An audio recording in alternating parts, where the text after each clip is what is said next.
여러분 안녕하십니까? 9월 8일 목요일 뉴스투데이 강원입니다.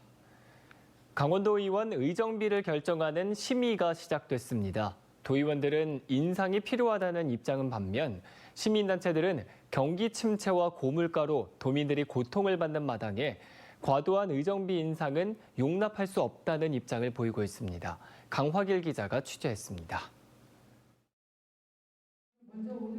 강원도의회 의정비 심의위원회가 첫 회의를 가졌습니다. 10명의 심의위원들은 도의회와 학계, 시민단체, 법조, 언론계 추천을 받았습니다. 오는 10월 31일까지 의정비를 결정해야 합니다. 내년부터 2026년까지 4년간의 의정비를 정합니다. 내년 의정비를 먼저 확정한 뒤 나머지 3년치는 공무원 보수 인상률 범위에서 정합니다. 대신 인상 시기를 매년 할지 경년으로 할지 한 해만 할지 아니면 동결할지를 정해야 합니다. 또 인상률만큼 할지 인상률의 절반만 할지를 결정합니다. 강원도 의원들은 인상이 불가피하다고 주장합니다. 이동거리가 지역 내에서도 한 2시간씩 걸리시고 그러다 보니까 지금 10년 전 그렇게 동결된 그 전국 최하위권 수준의 의정비로는 좀 활동하시는데 무리가 많으셔서. 그렇다면 강원도의원 의정비는 어느 수준일까? 현재 강원도의원의 의정비는 연간 5,466만 원입니다. 전국 8개 광역도의회 가운데 7번째입니다. 평균 5,941만 원보다 475만 원이 적습니다. 지역 주민수와 재정 능력, 물가 상승률 등을 고려한 결과입니다. 시민단체들은 의정비 인상에 물음표를 던집니다. 세계적인 인플레이션으로 지역민들이 모두 힘든데 무슨 인상이냐는 겁니다. 특히 많은 도의원들이 다른 직업을 갖고 있는 것도 의정비 인상에 반대하는 이유 가운데 하나입니다. 49명의 강원도의원 가운데 24명, 49%가 겸직을 신고했습니다. 거기에다 16명은 보수를 받고 있습니다. 사정이 이런데 의정비가 적다는 것이 말이 되느냐는 겁니다. 더욱이 의정비를 올려줄 만큼의 의정 활동을 했는지도 살펴보겠다는 입장입니다. 그렇게 많은 건 아닌데 과연 그 역할을 하느냐. 이거에 대해서 한번 면밀하게 한번 따져보자는 게 우리 입장이고, 다른 지역의 사례를 봤을 때도 그렇기 때문에 이번에 많이 올리는 건 어렵지 않겠느냐. 인상이 무조건 안 된다는 것이 아니라 올려주는 합당한 이유를 찾겠다는 시민단체의 주장이 설득력을 얻고 있습니다. MBC 뉴스 강화길입니다. 강원도가 각종 위원회의 정비 계획을 발표했습니다. 김진태 지사가 위원회가 너무 많다고 말한 이후 이루어진 후속 조치인데요. 하지만 강원도가 일방적으로 추진하다 보니 여러 가지 반발들이 나올 수가 있습니다. 백승호 기자가 보도합니다. 취임 전부터 김진태 지사는 강원도의 이름뿐인 위원회가 너무 많다며 대대적인 손질을 예고했습니다. 전임 지사가 도정을 맡았을 동안 위원회가 2배 정도 늘었지만 1년에 회의 한 번 안 한 위원회가 31곳이나 된다고 날을 세웠습니다. 이렇게 일 안 하고 이름만 걸어놓은 위원회 대폭 감축하겠습니다. 곧바로 강원도가 위원회 전수 조사에 나섰고 70여일 만에 197개 위원회 중 43개를 폐지하거나 통폐합한다고 발표했습니다. 없어지는 위원회는 DMZ 평화지역 문화발전 자문위원회 등 10개입니다. 서로 비슷하다고 판단한 13개 위원회는 통폐합해 6개로 줄이기로 했습니다. 또 미세먼지 관리대책 민관협의회 등 20개 위원회를 회의할 필요가 있을 때에만 위원들을 위촉해 논의하는 비상설로 전환합니다. 위원회 운영 실태를 이제 상하반기에 계속 점검을 해서 실적을 계속 점검하도록 하겠습니다. 하지만 정비 과정에 진통이 예상됩니다. 강원도가 위원회 정비 계획을 발표했지만 상당수 위원회가 법령이나 조례 근거에 만들어졌기 때문에 이런 조례 폐지 등이 뒤따라야 합니다. 강원도 의회 동의를 받아야 하고 특정 위원회는 정부에 근거법령 정비를 요청해야 합니다. 무엇보다 위원회 위원들과의 소통 없이 강원도의 일방적인 결정이다 보니 어떤 반발이 나올지 예측할 수 없습니다. 각 시국에서 부분들에 대해서 다시 한번 안내를 할 거고, 그리고 그 안내가 조금 어려운 부분들은 위원회를 조금 더 가져가다가 위원들이 만료가 되면 그래서 위원회가 없어지는 경우도 지금 로드맵상에는 있습니다. 이번에 43개 위원회가 정비되지만 김진태 도정에서도 특별자치도 범국민 추진 협의회와 같은 민간 참여 위원회는 새로 만들 예정입니다. MBC 뉴스 백소입니다. 기름이 나지 않는 우리나라는 국제 유가가 오르면 부담이 커질 수밖에 없습니다. 그런데 최근엔 기름값이 비싼 편이고 특히 휘발유와 경유 가격이 역전되면서 면세유를 쓰는 농어촌이 위기를 맞고 있습니다. 김인성 기자입니다. 우리나라 정유사들은 주로 중동이나 미국의 업체를 통해 원유를 구매합니다. 여기에 업체의 마진과 유류세가 더해져 판매가가 정해집니다. 흔히 경제 불황기엔 수요가 적어져 싸지고 경기가 좋아지면 비싸지는데 최근 가장 큰 변곡점은 코로나19와 러시아의 우크라이나 침공이었습니다. 국제유가는 코로나19 직후인 2020년 4월 최저점을 기록한 뒤 경기 회복 기대감으로 계속 상승하다 러시아의 침공 직후인 올해 3월 100달러를 돌파했고 올해 6월 최고점을 찍었습니다. 상황이 심각해지자 정부는 유류세를 지속적으로 인하해 기름값 안정을 꾀했습니다. 하지만 러시아 우크라이나 사태가 장기화하며 러시아산 경유의 유통 물량이 줄어 국제적으로 수급 불균형이 초래된 데다 정부의 유류세 인하율도 휘발유보다 경유가 작아 5월부터 휘발유와 경유 가격이 역전됐습니다. 거의 한 20% 이상은 기름값 유지비가 더 많이 늘었다고 보고요. 기름값이 올랐다고 해서 부모님들한테 그거를 부담을 주자니 그건 또 아닌 것 같고. 이런 상황은 특히 면세유를 쓰는 농어촌에 큰 부담이 되고 있습니다. 지난해 1월 200리터에 10만 3천 원대였던 면세용 휘발유는 6월 27만 원대까지 올랐다 현재는 21만 4천 원대. 9만 원 가까이 하던 면세용 경유는 6월 30만 원 가까이까지 올랐다 현재는 24만 4천 원대를 기록하고 있습니다. 물가는 올라가고 기름값도 올라가고 그런데 벼 같은 경우는 쌀값은 점점 내려가고 그래서 좀 이제 많이 들어가는 게 이제 힘들죠, 버겁고. 특히 가을과 겨울엔 기름을 많이 써야 해 걱정이 커집니다.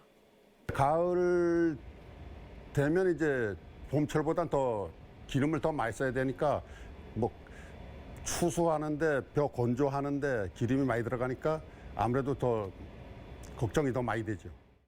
갈수록 어획량이 줄고 있는 상황에 어촌의 어려움도 커지고 있습니다. 하루가 또 뭐 기름값이 5만 원씩 5만 원도 문어 요만 거 한 마리 잡아가 입찰도 못 하고 이러니 엄청 타격 받죠. 타격이 많죠. 고기는 안 나고 기름값은 비싸고 이러니. 더 비싸진 경유를 더 많이 써야 하는 대형 어선들의 부담은 이루 말할 수가 없습니다. 완전히 사양길이 들어가지고 양이 거기다 기름값 올라가니까 최하 한 2드럼씩 이렇게 떼는데. 농어업인들은 기름값이 더 내리길 간절히 바라고 있습니다. 나라에서 기름값을 좀 많이 지원 좀 해줬으면 하는 바람입니다. 저희 어민들은 정말 어렵습니다. 그래서 고기도 많이 나지도 않고. 코로나19와 러시아 우크라이나 사태로 촉발된 기름값 상승세가 농어촌을 위기로 내몰고 있습니다. MBC 뉴스 김인성입니다. 수도권에서도 미분양이 속출하는 등 전국의 청약시장이 빠르게 얼어붙고 있지만 원주 지역 청약시장은 높은 경쟁률을 보이며 1순위 마감을 이어가고 있습니다. 상황이 이렇다 보니 불법 거래를 조장하는 떴다방이 기승을 부리고 있는데요. 매수인을 상대로 사기까지 벌이고 있어 각별히 주의하셔야겠습니다. 김진아 기자입니다. 아파트를 홍보하는 모델하우스 앞이면 청약 여부와 함께 전화번호를 묻는 이들을 쉽게 만날 수 있습니다. 분양권 전매를 전문적으로 취급하는 일명 떴다방입니다. 좋은 거네. 핸드프라이. 하시겠? 전반이 하나 줘. 나중에 모르면 전화할게.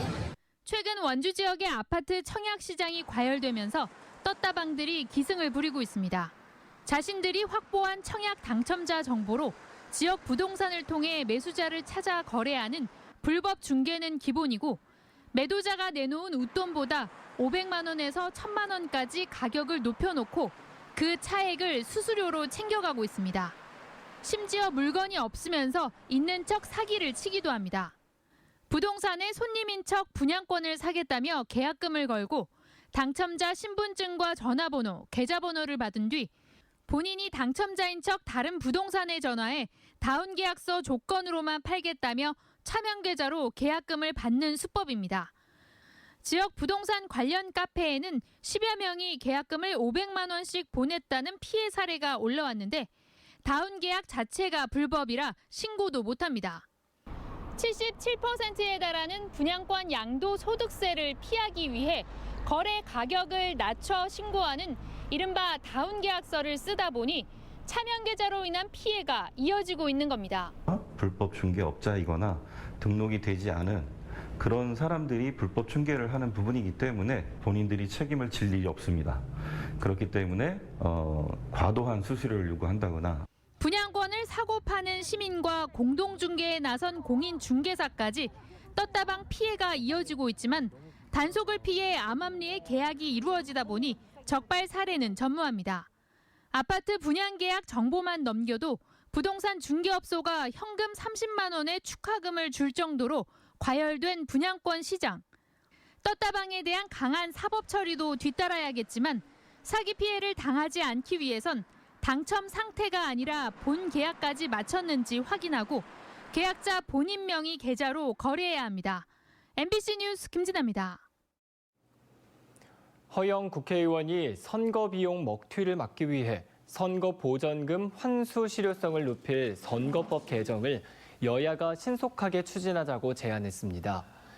허 의원은 지난 10년 동안 당선이 무효된 사람이 선거 비용을 반환하지 않는 경우가 64건으로 미반환 비용이 92억 7천만 원에 달한다고 밝혔습니다. 특히 올해 치러진 지방선거에서 선거 비용을 반환하지 않은 후보자가 다시 출마해 당선된 사례까지 나왔다며 현행 제도에서는 출마를 막을 방법이 없는 만큼 출마 못하도록 선거법을 신속하게 개정해야 한다고 덧붙였습니다.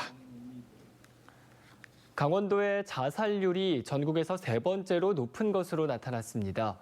강원도 광역정신건강복지센터에 따르면 지난 2020년 기준 도내 자살 사망자 수는 508명이지만 인구 10만 명당 사망 비율은 25.4%로 충남과 제주 다음으로 높은 것으로 집계됐습니다.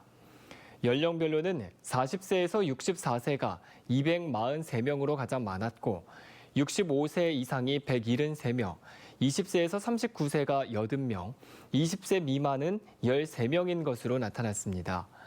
정신건강 위기상담 전화는 1577-0199이며 자살 예방 상담 전화는 1393, 보건복지부 콜센터는 129번입니다. 강원도교육청이 2022년 학교폭력 실태 조사를 벌인 결과 피해와 가해 여부 응답률이 모두 증가한 것으로 나타났습니다. 학교폭력을 당한 적이 있다고 응답한 학생은 2.1%로 지난해보다 0.8%포인트 늘어나 2019년부터 꾸준히 증가했고 가해 경험이 있다고 답한 학생도 0.8%로 0.3%포인트 늘었습니다. 피해 유형별로는 언어폭력이 42.2%로 가장 많았고 신체 폭행 감금이 14.8%, 집단 따돌림은 13.5% 순으로 나타났습니다. 피해 장소로는 교실 안과 복도, 운동장, 사이버 공간 순이었고 주로 쉬는 시간과 점심시간에 학교폭력 행위가 많이 일어나는 것으로 조사됐습니다.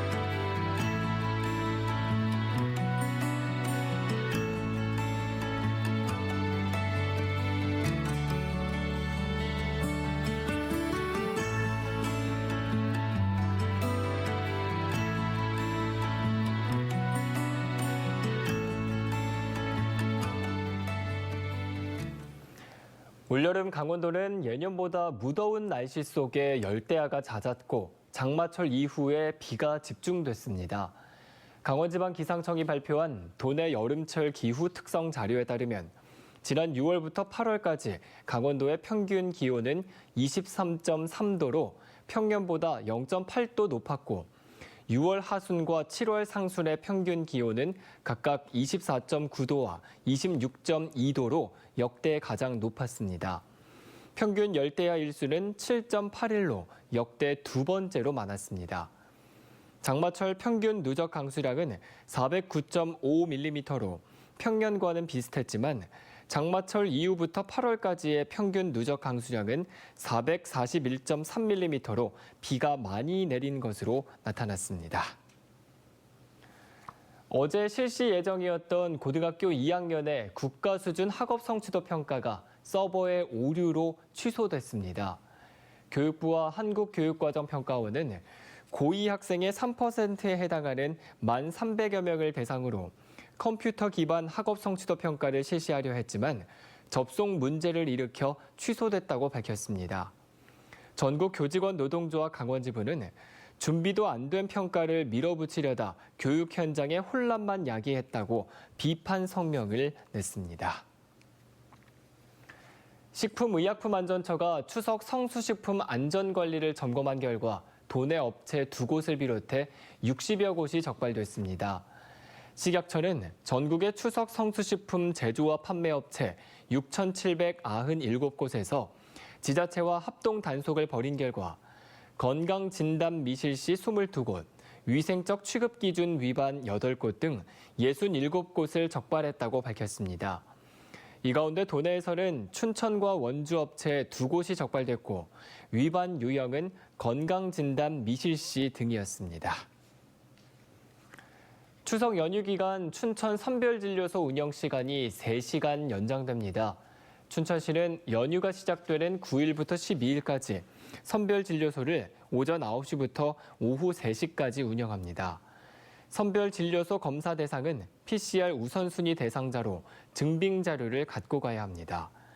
이와 함께 대한결핵협회 강원도지부는 9일과 12일 이틀 동안 오전 10시부터 오후 2시까지 춘천역 광장에서 이동형 진단검사버스를 운영합니다. 강원도는 올해 기업형 새 농촌 만들기 마을 만들기 사업 대상으로 13개 마을을 선정해 34억 원을 투자합니다. 선정된 마을은 춘천시 신부급 천전 1리, 원주시 문마급 궁촌 1, 2, 영월군 주천면 용석 3리 등 8개 도약마을과 강릉시 성산면 금산 1, 2, 삼척시 근덕면 동막 4리 등 5개 선도 마을입니다. 도약마을에는 5억 원, 선도마을에는 2억 원의 사업비를 각각 지원합니다. 강원도는 기업형 새 농촌 마을 만들기 사업을 통해 농촌 일자리를 창출하고 농가 소득 증대를 이끌어 농촌 공동체에 활력을 불어넣을 계획입니다. 강원도가 외국인 계절 근로자 숙소를 개선하고 단기 외국인 근로자 고용을 위한 공공형 계절 근로센터를 설치합니다. 내년부터 2026년까지 2인 1실 기준으로 화장실과 냉난방 시설을 갖춘 조립식 주택 400동을 설치할 계획입니다. 또 내년부터 공공형 계절 근로센터를 농협 주도로 20곳에 설치해 농번기 1개월 미만의 단기 외국인 근로자 50명씩을 직접 고용해 농가에 공급할 계획입니다. 올해 강원도는 전국에서 가장 많은 2,759명의 외국인 계절 근로자가 배정돼 14개 시군 1,045개 농가에서 일하고 있습니다. 민선 8기 첫 조직 개편안이 춘천시 의회 상임위를 통과했습니다. 행정기구와 공무원 정원은 지금과 같이 유지하되 5개국은 부서 조정에 따라 명칭이 바뀝니다. 또 육동안 시장 공약 사업인 최고의 교육도시 조성을 위해 교육도시과와 산학협력과가 신설되고 첨단 지식산업과 문화관광도시에 주력하기 위한 부서 개편도 이뤄집니다.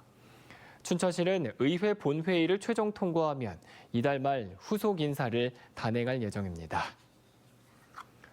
지난 1일 강릉과 속초, 춘천 등 도내 5개 지자체가 국토교통부의 지능형 교통체계 ITS 국고 보조 사업에 선정된 가운데 강릉시가 구체적인 사업 계획을 밝혔습니다.